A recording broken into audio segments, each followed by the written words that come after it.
Hello there, this is the voice of Stewart Pearce, and welcome to Deep Dialogues, a series of 12 remarkable conversations that I'm having with male soul stewards from all over the world, these extraordinary men who are transmitting unconditional love, empathy, and vast waves of spiritual intelligence, encouraging us, inspiring us, enthusing us into living a new level of living, and thereby creating a brave new world.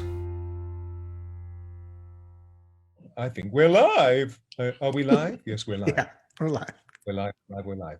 And you can't see it, unfortunately, but I have a chat box which wonderful people will be leaving stunning comments. Is anybody there? Is anybody there? I know we were quite late with clicking on all of the instruments. Let's see, is anybody there? Is anybody there? Not yet, so that's unusual. Normally there are piles of people saying, hello, hello, hello, hello. But it says we're live, so I think we'll just start and the recording will happen and they will come whenever they do. So, Matt Kahn, welcome to this wonderful platform, which all arose as a result of the global pause, when I started to reconnect with amazing people like yourself around the planet, having, chums that I hadn't seen for a long time. But because of the global pause, we had the largesse of being able to connect with one another.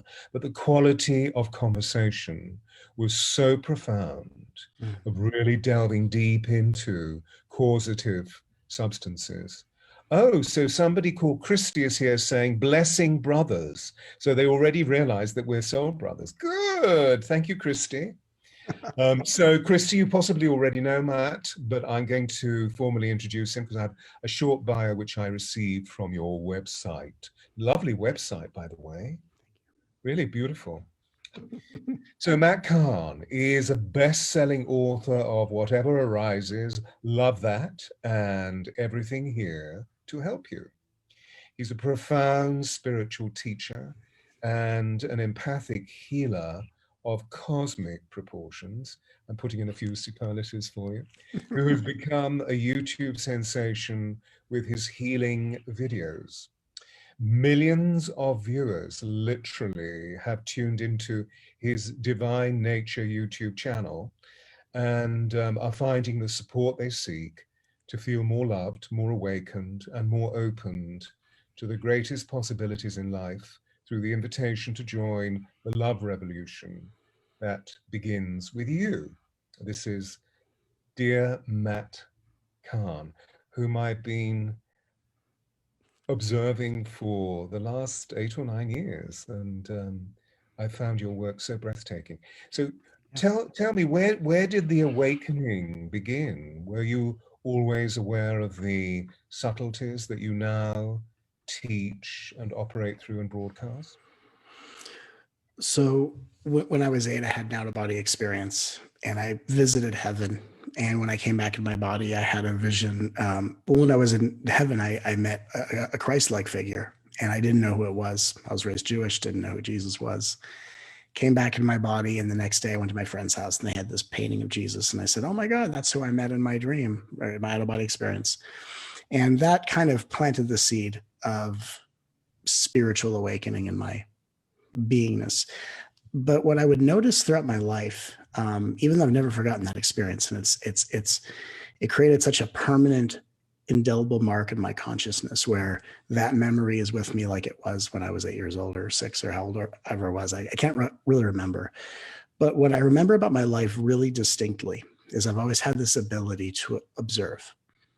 And I didn't know what I was doing. I was just doing it, right? So there's the kind of like when you're psychically open and you're aware at a young age, and you are that awareness, but you don't know what it is or the significance of it for many years later. So I've always had this uncanny ability to watch, to pay very close attention to what I'm looking at, and what I was taught from an early age. And I was even being guided by my guides before I even knew, like, hey, there's this voice telling me what to do. And I didn't even think anything of it. It was so natural. But it was always this sense of pay very close attention to things. And I've had this very innate ability that I still had to develop through my life of being able to look at things, listen to people. And there's a subtle world of information that I get that I didn't realize not everyone receives information like this. And I can feel people's energy, and I can feel emotional blockages. I can hear their thoughts. I can sense their beliefs. And I didn't really know that I was empathing or working as an empathic healer. I was just spending most of my life trying to figure out the mystery of life because, to be honest, none of this world made much sense to me. And I did the best I could to kind of blend in. And that was my biggest thing, is I'm either observing really deep things or I'm trying really hard to blend in. Really wasn't good at blending in. So I just kind of watched. And so I've always been very observant. And I think that when we talk about spiritual awakening, healing, what we have to develop in order to really open up to a brand new reality is we have to learn to be observant and aware of an entire world of subtlety that is literally right in front of us. But once we kind of get into that entrainment with it, then things really start to open up. Mm-hmm. So I would imagine, therefore, that stillness is an immensely powerful part of the observatory process that you've just described. Yeah, it's interesting about stillness. I had, because my parents were both spiritual, even though I was raised in a Jewish household. They were also very mystical and spiritual in their own way. So we would talk about meditation and stuff like that. And this is kind of the conversation I would have with my parents all the time. And this was the subject matter that for me as a kid or a teenager or an adolescent was most resonant for me. For me as a kid, hanging out with kids was okay, but I'd rather hang out with adults and talk about this kind of stuff. And so they talk about stillness and meditation. And what I couldn't figure out for the longest time is I was naturally in a space of stillness versus someone trying to practice stillness. Like for me, when I was a kid, I didn't really have a connection with nature. And it wasn't like I didn't like nature. I love nature. But that profound stillness that people feel when they're in nature is what I feel and what I felt around traffic, walking in a mall during the holidays.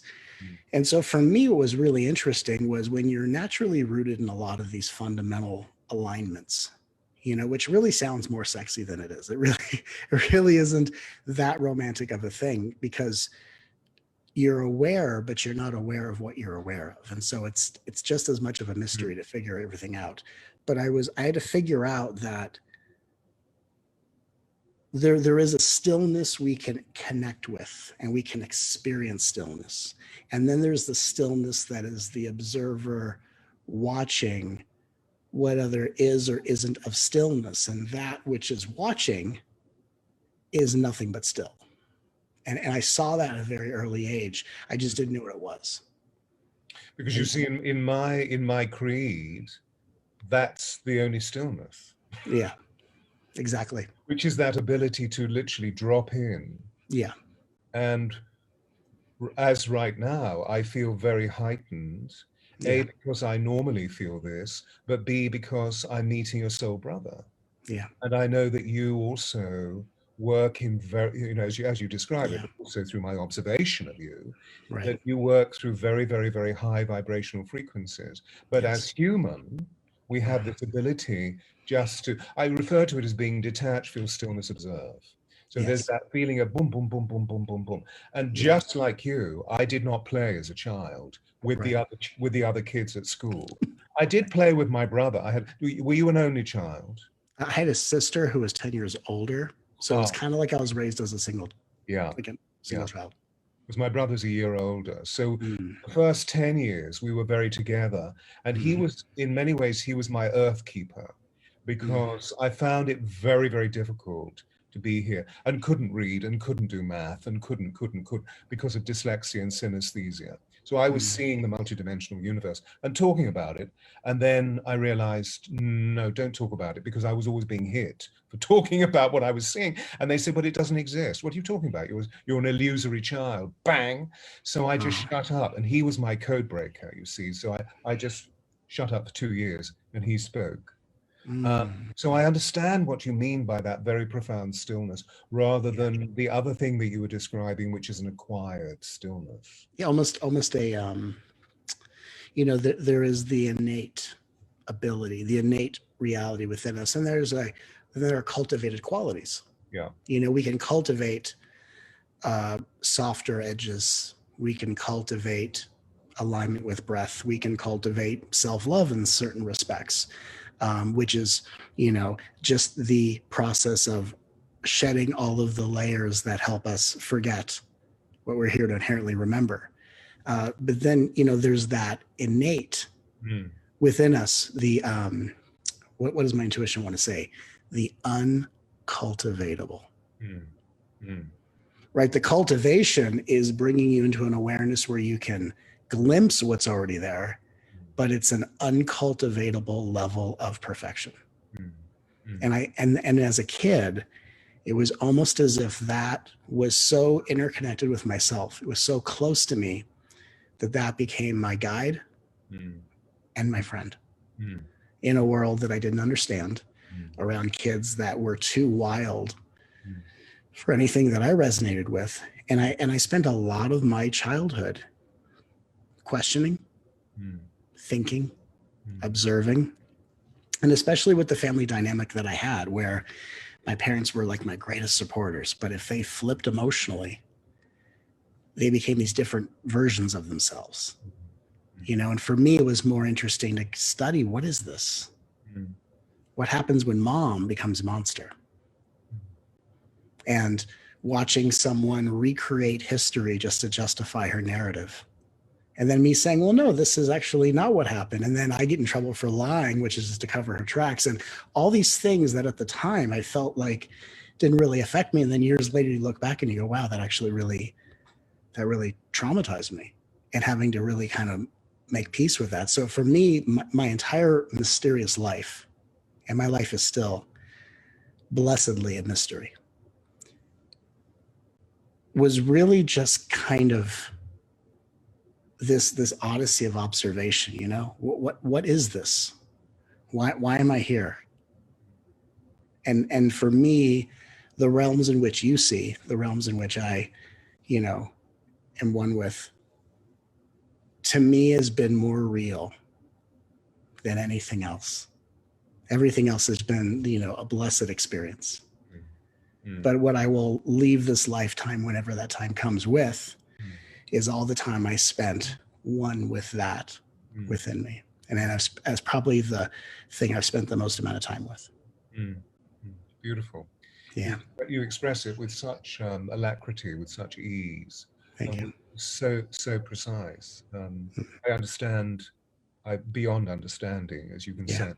I comprehend it so kinesthetically. Yeah, you feel it. Which is my next question, because for our listeners, we know what we're doing, but maybe somebody out there is just beginning to orchestrate themselves. When you draw that experience forth, as you're doing, as you speak to me, is there a central area that you go to where all points, all directions point, which is center, or the center, the position of your soul? I mean, anything. Yeah. So that's a great question. So I one day was watching television and I clicked on this Qigong special, and this instructor was doing this thing, and I thought for a couple minutes, let's just do this. And he said, close your eyes, go within and find your center. And I was, teenager. And I went within, and within seconds, I went, I don't have a center. Shit. I just failed. He said, find your center. I don't have one. And it's funny, but what I realized, and when I, in my own experience, what I've gotten very used to is what I would call a centerless center, where I could point people to their heart, the midpoint. I could point to where does the breath come and go from, and we can turn inward. But when I went within, and expecting, by the way, because I'm trying to be a good student, to the PBS teacher, who I hope doesn't laugh at me. And I'm like, I don't have a center. And so what that helped me do was get used to having a centerless center, to where there is a center point, but it's an unlocatable center. And I think what I have found with working with a lot of people, sure, just as you do, is that there is a sense of being centered and balanced. And it feels like there's a center. And then people either feel like they lose sight of it, or they can't find it, or they can't get a grip on reality, or whatever safety blanket we're looking for as we cope with life. And I think that the greatest thing we can all do is actually take the time to ease into, what if the centeredness you're looking for is not a center at all? And I think it's very useful. And it was, as I sat with it, is what I realized, while in the first few minutes I thought I failed Qigong. Yeah. Well, that's that experience out there. Yes. Yeah, totally. Doing, tick the box. I'm completely with you. Because after all, this thing that we're sitting in, although we think it has a form, it is formless. Right. And so surely, often people say, but is my soul inside me? And I I perplex them even further by saying, no, it's not that the soul is within you. You are within soul. Yes. So actually, we're talking quanta, aren't we? We're really talking about that the center is not here. The center is the universe. Right. It is out there. But at the same time, having taught actors for over 40 years, having been an actor and then teaching actors and public, and public figures and CEOs and blah, blah, blah, that we can physically feel a sense of weight or inner connectedness through, as you were saying, through the instrument of the breath, because the breath is really the key and the door to it all, isn't it? Yeah. In terms of staying in our bodies or leaving our bodies, because I can imagine you spent a lot of time leaving and then coming back. I know that's certainly something that I did, but it was through trauma. I just left. Absolutely. But yes, so that we can actually feel this elastication of being here, but not getting caught up in the illusion that this is permanent. Right. and realizing that that is eternal. Yeah. This is very sophisticated, of course, isn't it? Well, yeah, it's very interesting, because there's the difference between what I'm perceiving and the reality of what's being perceived. There's that, which is it's not like a little blip. It's like a leap across the Grand Canyon, to put these two pieces together. But so the breath in and out, it's almost like the breath takes us towards a doorway. Then when we open the doorway and we look into the doorway, then we get into the field of the centerless center, where there is no center, and yet every point in the field of reality is its own simultaneous center, which is very quantum, which is where I'm very comfortable with, just in a very embodied understanding of it. And so it's, as you're saying, the breath takes us to the doorway. And then as we look through the doorway or step into the doorway, that's when everything kind of becomes very vast, open, non-conceptual, which is my entire life I've not spent a lot of time reading a lot of books and material. It's been my own study of non-conceptual direct experience without even knowing what that was. And so when I'm unpacking a teaching, or I'm channeling and transmitting like we're together, for me, the greatest joy of what I do is to give people direct experiences of non-conceptual reality. And I think it's the healthiest and most helpful thing to do, because I think when we take anyone, like if someone's been on a spiritual path for 30,000 lifetimes or 10 minutes, you can take someone who has never thought of any of this stuff, and you can give someone a direct experience of non-conceptual reality, and then they go 9 times out of 10, oh, that's always been there. I just didn't know what that was, or I didn't know it was a thing, which it's not really a thing, but you know what I mean? It hadn't been named. And so what I find interesting is in many spiritual paths, there's a lot of concept. And I say that respectfully. And in concept, like scholastic school, there's the studying, there's the memorization, there's the testing to determine how much or how little you're retaining. And we become masters of conceptual understanding. This field of study is the opposite, where all that concept is actually obscuring the lens of perception and keeping one from the exploration. So for me, the joy is, let's strip away all of the filters, let's take away all of the concepts, and let's just have a direct experience of what is already there right now. It just has yet to be named in your experience. I'm completely with you, totally. And this is my experience. An intriguing one, because our work, I was termed an educator. Yeah. And people often said that I was an intellectual, but by no means am I, in the sense of I just ask questions and then observe. And I've never been able to find the answers from teachers or books. I've had extraordinary direct experiences that have always brought me home.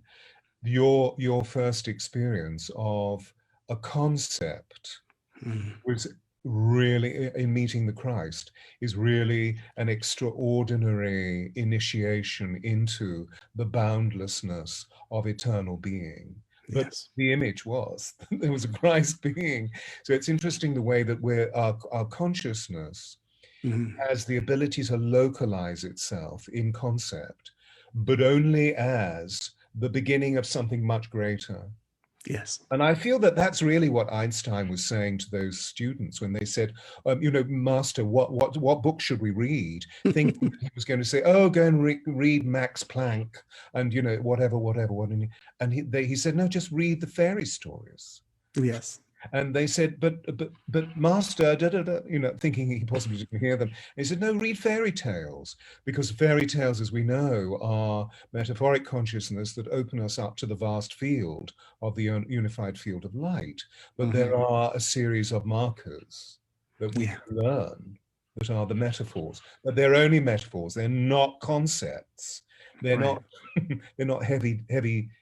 Yes, it's interesting, isn't it? You see, much of what I teach is about, let's find each person has their note. So where is that note? And everybody immediately fixates on, where's my note? And actually, I said, no, I'm talking really about a resonance. I'm just using the idea of a note to give you a mind fixer, that's all.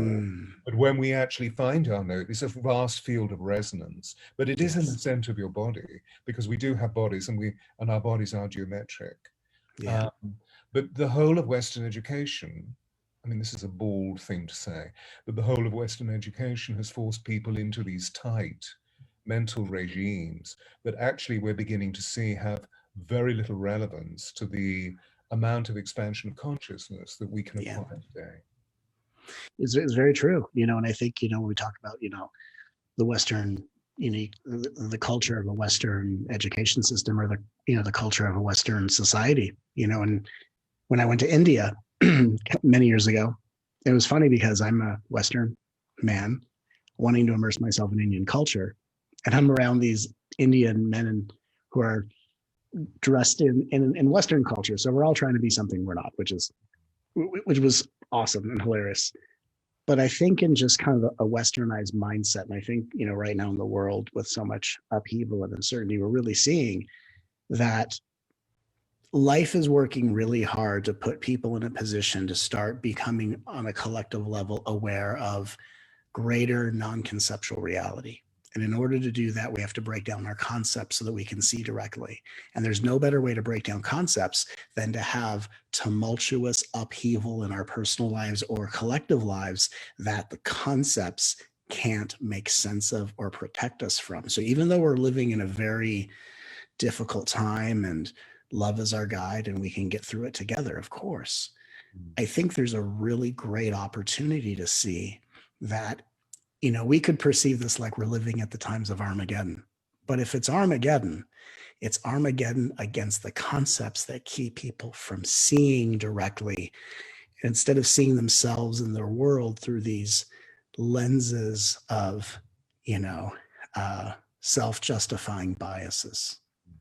And so I think even though it's an intense time for a lot of people with COVID and all these different things, I think the opportunity to remove the mask and to clear the blindedness of bias and how it justifies insufferable pain in people and insufferable responses in how we treat people. I think this is a really pivotal time where we're actually really shifting into a really obvious and profound period of ascension. I just think that the way we're getting there is confusing for a lot of people and unexpected. Yeah. I'm sure we all hear you. I certainly do. I'm sure. Yeah. I mean, there are lots. The wonderful shaman who's originally Australian, but actually now is working in Palenque. Beata, she's here, and she's saying, yes, wisdom is found in the experience of direct revelation. You see, so I love that. Yay, hello, Beata, and hello to all you wonderful people. I know Matt's hi as well. But that because you're saying something so crucial, and I just wanted to use the metaphor because you were talking about the blind. And it's interesting that actually everywhere we go, we have the masking here. And so we can actually, which is, okay, take away your voice.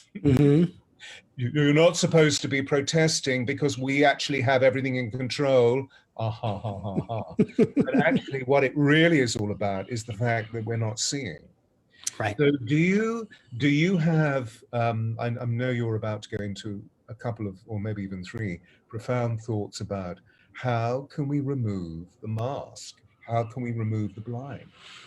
It's a great question. I was just thinking of in the Bible, not that I'm very religious, but they would say, Jesus could make the blind see. And I thought, well, what if that actually was more of he helped people have direct revelation and direct seeing? So I think it's an interesting analogy. But I think in order to remove the mask, in order to remove the blindedness, which linguistically blindedness and bias, all with letter B, interesting. But I think that the blindedness is when we see through a veil of bias, and bias being I'm either for something or I'm against something, right? And then our seeing is only confirming what we are either for or against. And I think for most people, anytime that there is an experience that pushes up against questioning what you're for, or maybe empowering what you're against, or even that your experience is becoming so consuming for you in presence that you're losing sight of the side that you're defending or the side that you're opposing, right? Because people get really, as soon as they start to let go of that, it's a very vulnerable undertaking. So for me, I think the blindedness, first we have to name what blindedness is, and blindedness is the perception of bias.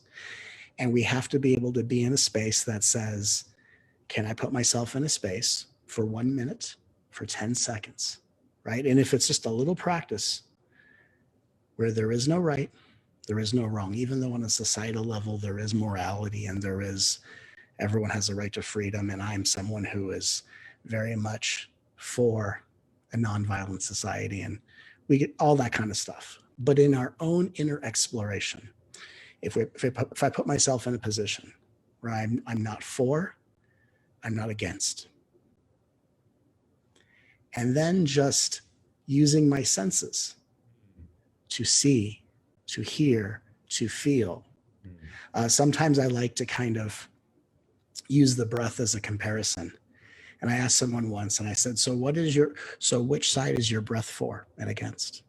And it confused them because it immediately pulled the mask off.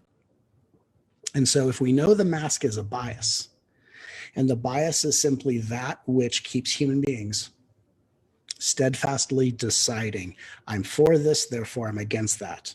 I'm against this, therefore I'm for this. If in our own exploration, we can just take a break from that and say, what is here that is neither for nor against? And then using our senses to kind of sense into, is there anything within me where that resides? And can I bring my attention to it and allow it to grow?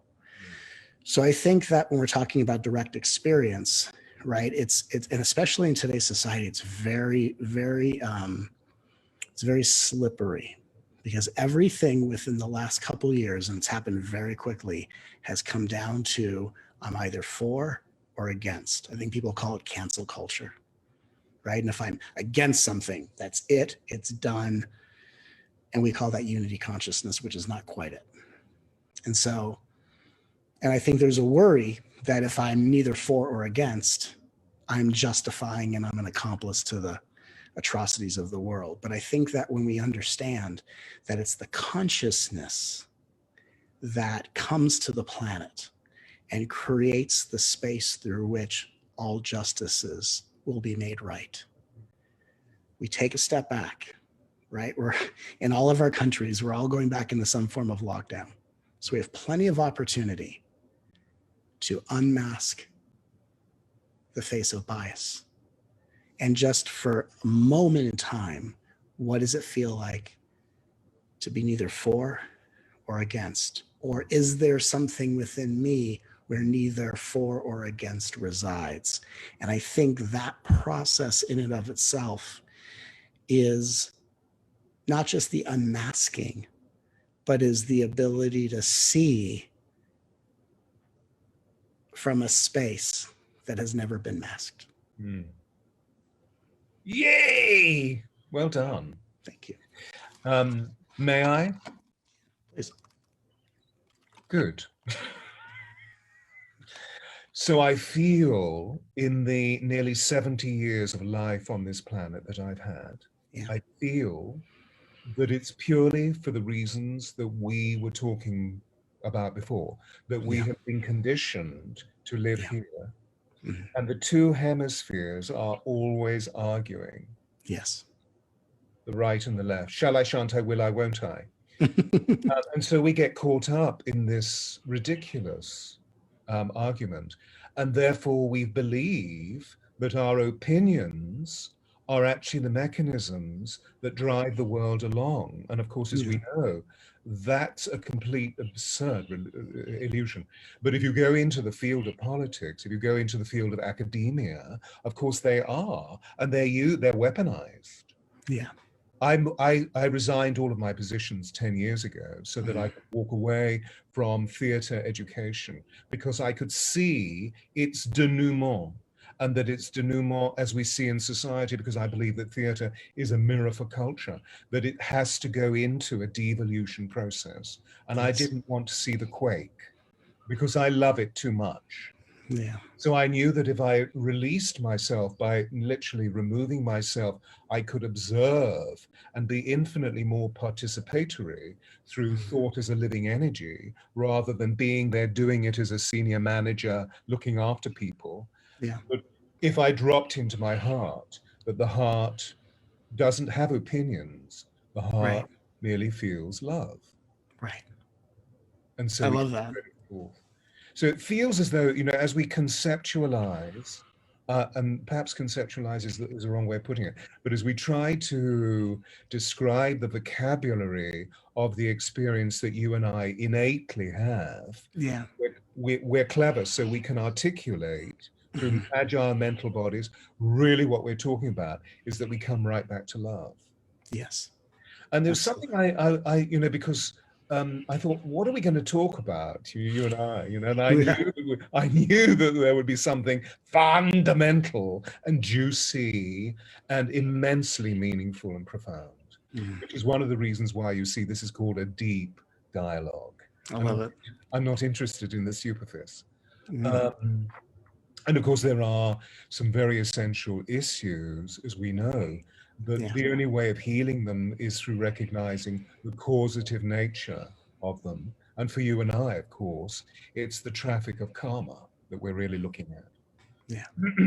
However, as I was reviewing the landscape of Matt without having sat in the same space and breathed with you, it sort of reminds me of a show that I did on Broadway a number of years ago, and Dustin Hoffman was playing the lead.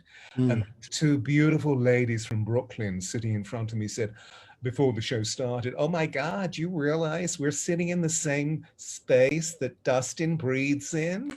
I thought that was so wonderful. We're taking the same breath as Dustin.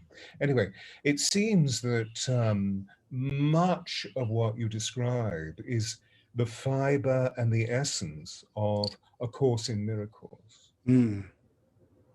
And It's that funny. how, Yeah. I've heard of Course in Miracles and I've never quite studied it, but it's one of those things throughout my career where people say, oh my God, you remind me of this and this, and and I think of Course in Miracles from what I understand, and I understand about certain paths and just have a general idea, and it really is a heart-centered path. The beautiful thing about consciousness is the ultimate artist, right? Art is our opportunity to see and understand ourselves, to question our existence. And really art for me, because I love art, whether music or theater or performance. And I used to be an actor when I was a kid. Wasn't as good as a method actor as I was an improv artist, which as a channel, no surprise there. But what I find is that, art is one of our gateways into touching and training with the ultimate reality, and I just, there is consciousness, and there's a lot of people on this planet studying consciousness, and just as much as someone would study scholastically, which is, I love that. There is art.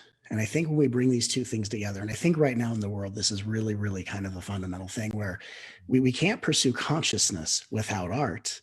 And there isn't art without some sort of mirror reflection of consciousness. And I think right now in the world, and I love that story. It's so funny about being able to breathe the same molecules and air of Dustin Hoffman, because now through you, I'm breathing Dustin Hoffman in right now. Being one with my inner Dustin Hoffman. But I think really right now, you were talking about the left and the right hemisphere of the brain. And I've often talked about how the left and the right argue with one another. There's the male and the feminine part, and how it's really how we're going to heal the planet is by healing ourselves. But I think right now in the world, when we look at the pursuit of higher consciousness and we look at the cultivation of art, I think right now in history, as a way of bringing these two sides together, we have to really balance both sides. Mm-hmm. That within every spiritual warrior watching this interview or beyond, there's an artist that may not have been given enough time and attention to express themselves, just as much as there might be an artist who expresses themselves but hasn't been quite reined in by the higher, greater consciousness. And I think that this in and of itself is going to really help organize and unify our society. But before we can come together as one society, we have to kind of be united in our own selves. Beautiful. And so I love this bridge we're doing today, where it's like consciousness, quantum, art. I think it's really important. Yeah. Yeah, and to go to the real core of my experience with actors in professional theatre rather than theatre and education, I sat for hours in stillness watching actors in rehearsal rooms, and sometimes great actors not be great, and then suddenly something would happen in their mechanism, and there would be a moment of such extraordinary prism of significance. I can still remember them. And yet they were just moments, and it was my job to help them understand how to string the moments together, even though I was called a voice coach. That was my job. Because they realized that I wasn't just a technician, that actually I was a sensualist and a behaviorist. And so what's interesting for the actor is that if you give them too many ideas, concepts, it fucks them up. Whereas if you can just simply give a pointer where thinking is clarified, it opens them into an extraordinary sensate experience where they just triumph in their greatness. That's interesting. So it's interesting that here we are, because fundamentally we're pointing at the fact that there's a huge schism in our consciousness. And Yeah. that what we're trying to do is to draw all of the ideas into parallel so that we can see where the schism is, but at the same time find a way of healing it. Absolutely. And theater, well, art is the only vindication for suffering, right? Yes, that's a It's beautiful way to the put it. only vindication. Yeah. Because you and I have spent most of our adult lives helping people to move through suffering to the light that lies beyond, including ourselves. Right. Wow. Okay. But by the way, if I want to touch upon this, because you brought up something really, I loved what you just said, by the way. I mean, I loved everything we're saying today, but that was really key. And what it brought up for me intuitively was, so the parallel of when you give an actor too much, it messes them up. Yeah. And I think what's interesting too, and it's a rather deep teaching. It's kind of a Zen flavor teaching, and a lot of us as people feel like actors. Like I remember in my earliest age, I loved my family, but I felt like being a part of my family was an act. And so I would act. And so like there was these times where it was like I was in trouble. And so I'm like, okay, I'm being cast as I'm in trouble. Okay. I'm sorry. I won't do it again, even though I didn't do it the first time, but I certainly won't do it again. Please forgive me. Yawn, yawn. Not a good actor. So, but I think what's interesting is the parallel is that for actors, if you give them too much, it messes them up. For human beings, and I think this is not a very largely known insight, if you give people, or if we give ourselves too many choices, it does the same havoc. Yeah. And I think that the illusion, even though I don't use that word a lot, for me, the illusion is people believe that if they have a lot of options, then they're going to have a lot of solutions, a lot of fulfillment. And what we find is the more options creates more indecisiveness, which creates more unfulfillment and makes desire ungrounded versus what it can be in consciousness. And that when we live in these times, whether people about, wearing masks or socially distancing or whatever is happening, the least choices people have is actually a frame through which that greater reality of consciousness can emerge. And it's just this personality structure that has been conditioned to believe that more is better, even though more just leads to more indecisiveness. Because if you're shopping for a suit and there are 5 stores in front of you, and you find 5, well, how do I know if I buy this one, I'm not missing out over here, and all this kind of stuff. Whereas when consciousness directs us intuitively, there is no option. It is go here. It's one thing. Like just stand on that corner for 10 seconds. Well, why should I do that? Just go over there for 10 seconds. Like there's no negotiation. It's a very direct, right? That's what insight is, as a directive. And so as we evolve in consciousness, what my hope is that we wake up out of this belief that more options and more choices creates greater clarity and decisiveness, because it's actually the opposite. In fact, I saw a meme online just passing through Facebook, and it just stopped me for a moment. It was a Native American teaching, and it said, taking in anything more than you need is the definition of poison. And I thought it was a beautiful way to say it, that anything can be helpful, but the moment you take in more than you need, the most helpful thing is now a poison. And so I think, like when you were talking about, giving actors too much directive is havoc.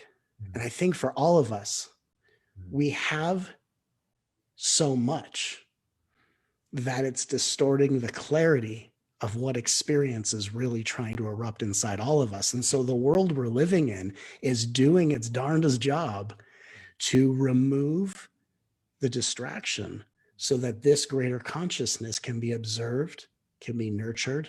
And again, as you said earlier, and of course, as I represent always, with love. Love doesn't have an option. That's what makes love so potent. Love doesn't know anything else but love. Love is not, I'm choosing to love. Love is what comes through you when there are no other options or forms of negotiation. And some of us get into that space at different ages than other people. For me, this happened at a very early age. And I've just had to spend my entire life figuring myself out. And blessedly, everything I figured out about myself, I've forgotten. So it's wonderful.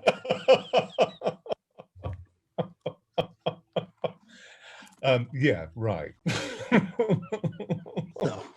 Well, thereby I feel we release the greatest spell that has been placed upon us, really for the last 450 years through the Age of Enlightenment, when the noise came along. my area of experience and study was Shakespeare. Now that's before noise. It's before the noise here, and it's before the noise out there, because there weren't machines. Right. So you would hear nothing but natural sound. You wouldn't hear noise. The only noise that you would hear, I guess, would be the movement of the cartwheel or wood hitting wood. You know, bearing in mind Shakespeare's Globe was right on the Thames, so you would hear the ferryman. But otherwise, natural sounds.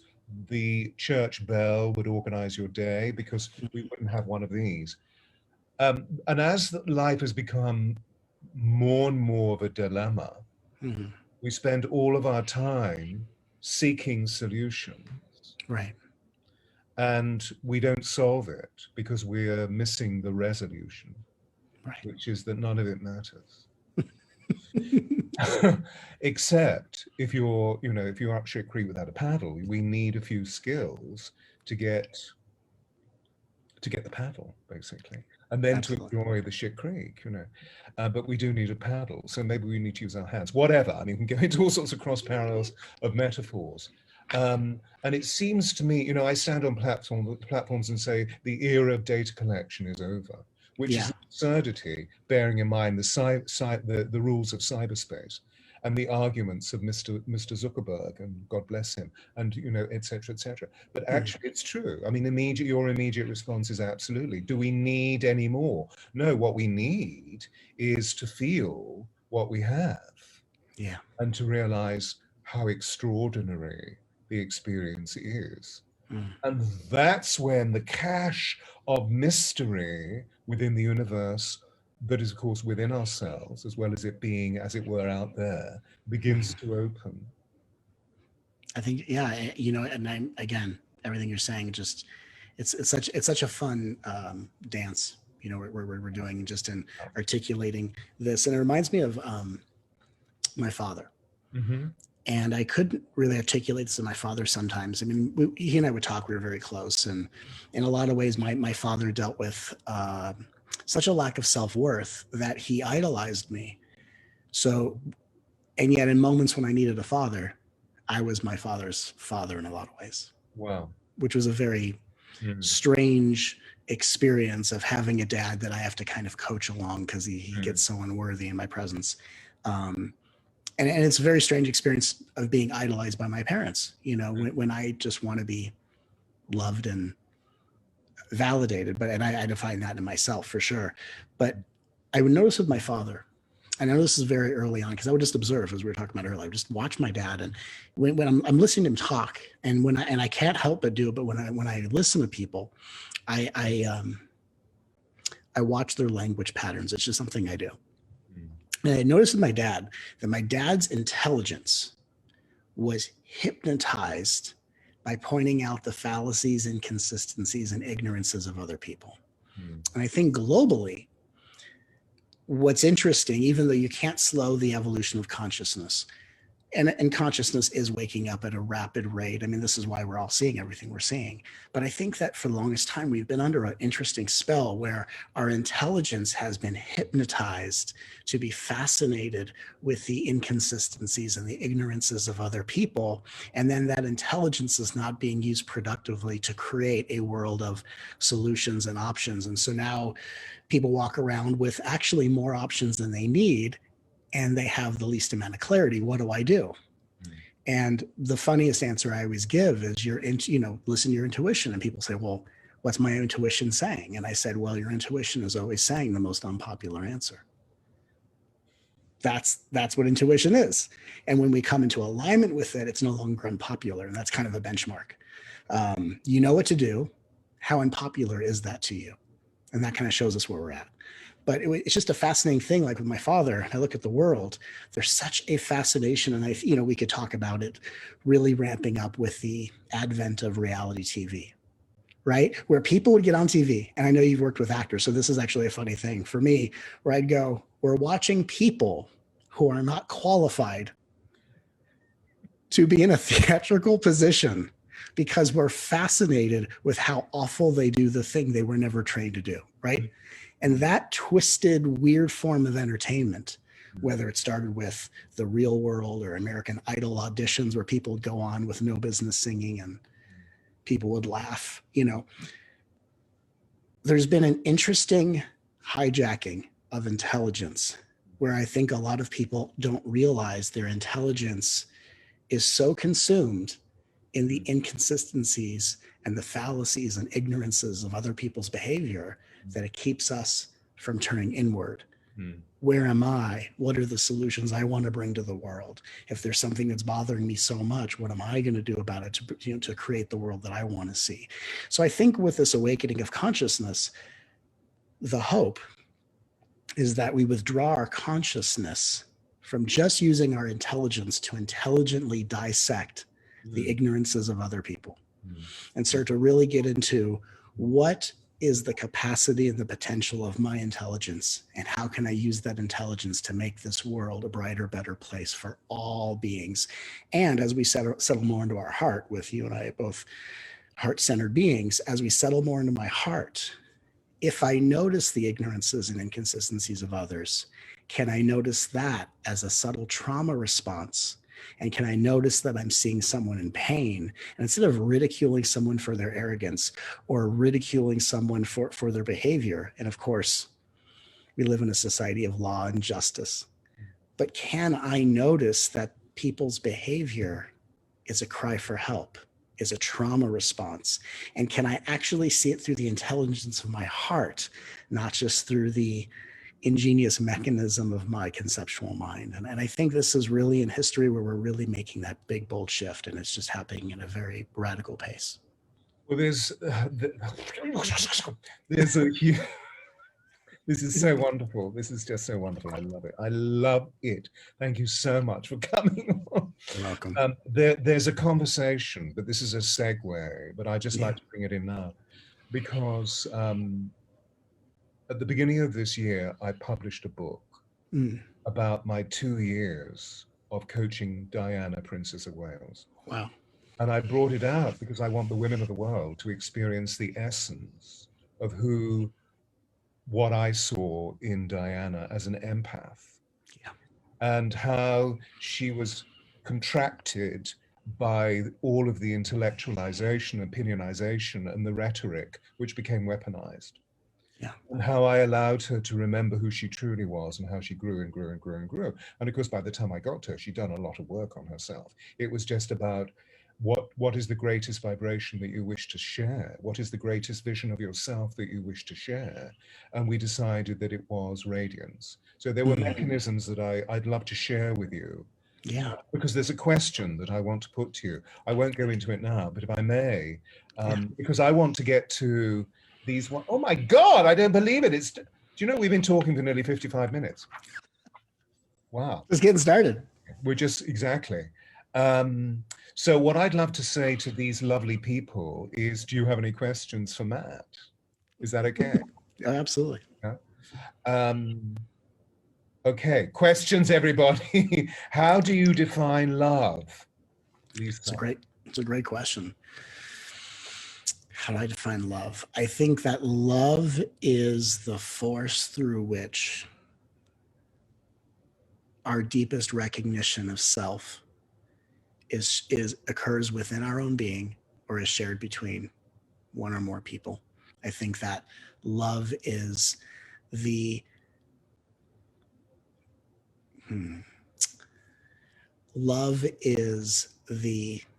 interconnection that all attraction, all resonance and arousal is bringing to the forefront of our consciousness. You know, we could talk about romantic love and the connection we feel with another person, and this is someone I'm going to be on a journey with, and we're going to be connected on many levels. But I think really what it is that we as human beings tend to develop emotional bonds when we're able to connect on a heart-centered level, and when we find ourselves one with all things, which can be totally alone in a moment of stillness, or when we find ourselves meeting ourselves in the presence of another person.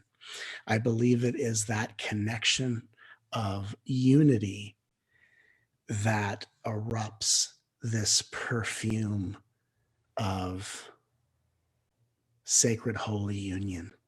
And that perfume of sacred holy union is what I call love. Did you get that, Lisa? Where do you direct core knowing? Lorraine, where do you direct core knowing? Well, I think that, you know, core knowing is where breath comes from and goes to. And so we use breath as the vehicle. And so core knowing, right, is the centerless center, or every dot that is the center simultaneously. And so if we wish to go to core knowing, we jump on the boat of breath and we go to core knowing. Core knowing is what's interesting about core knowing is it's the visceral feeling of connection. And what happens is when people go from a space of not connected to connected, there usually is a moment of wisdom that takes them from one to the other. But knowing itself is actually not needing to know. We are so connected that knowing isn't even necessary. It doesn't mean we block out knowing. It just means it's unnecessary. So imagine for each person listening to this, to be so aligned with your breath, to be so one with yourself, to be knowingness itself, not the one who knows knowingness, to be so one with knowing that knowing can come and go, but it's completely unnecessary. That's the kind of connection that only love erupts inside of us. So fundamentally, it's about, because we use the inspiration of breath as the guiding principle, it's really about the fact that we become totally at one with the flow of the universe, where there is an in-breath and an out-breath, and and knowing actually completely evaporates. Right, you become knowing.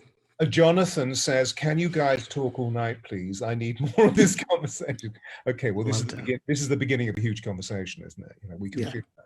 How do you reconcile the mistreatment done by others, even when you understand it is their pain?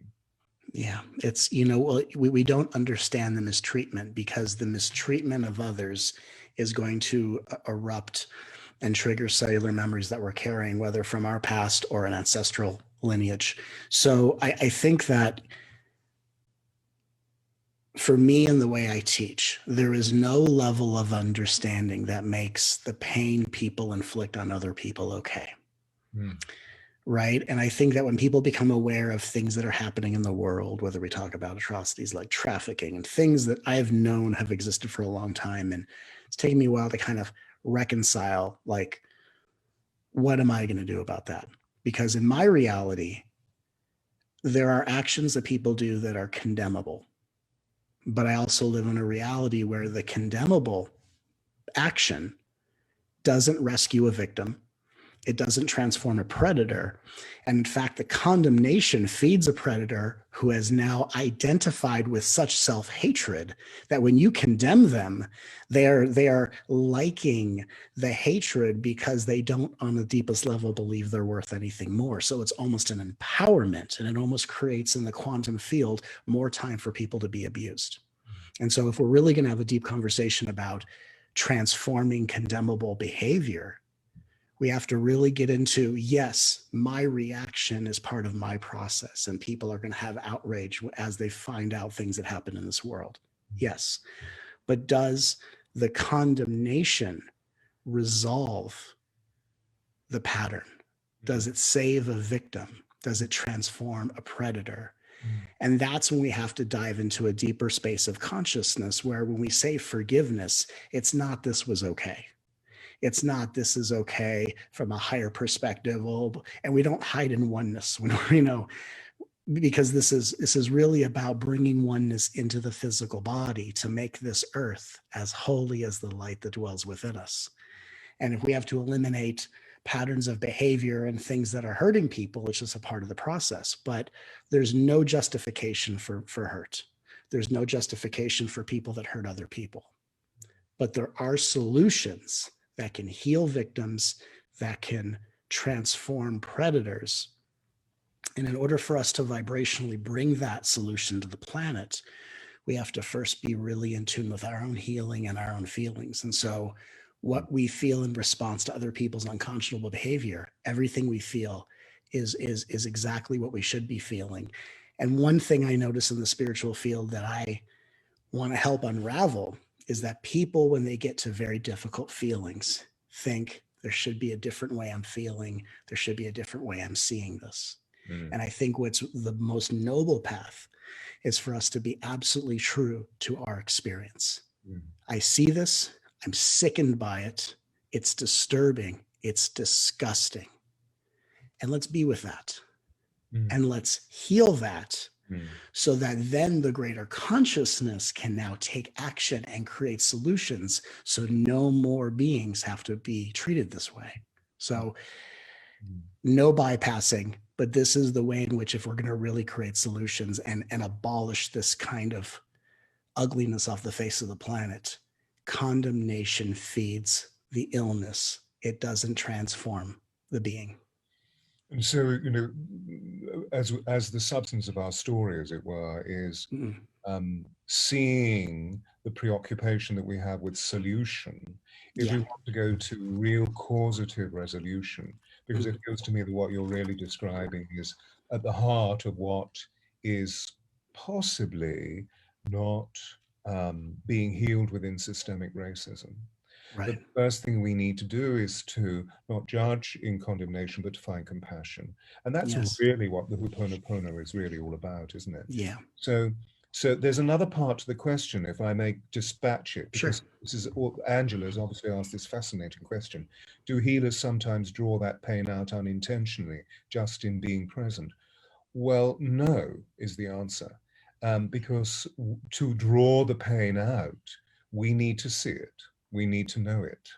And the only way that we can be effective, because healing is a movement back to wholeness, is by seeing it all. Isn't that really what the story of Christ and the madman was all about? That everybody else was running around like headless chickens. And they said, Master, Master, can you help? Can you help? And he said, oh, I'll give it a go. And so he went up to the man and said, who are you? Nobody else had asked the question. I love it. And the man, of course, said, my name is Legion, for we are many. And of course, the Christ Master had him. They were us. So he was able to dispel all of the demons who apparently went into a herd of swine, and the herd of swine ran off the cliff edge. So do you think the planters' recent crisis and trauma will help many of us be more sensitive? The planters. Do you know what that's referring to? Both on an emotional, empathic level, that might help us connect more towards unity. Maybe they meant planet. Do you think the planters' the planet's recent crisis? Yeah.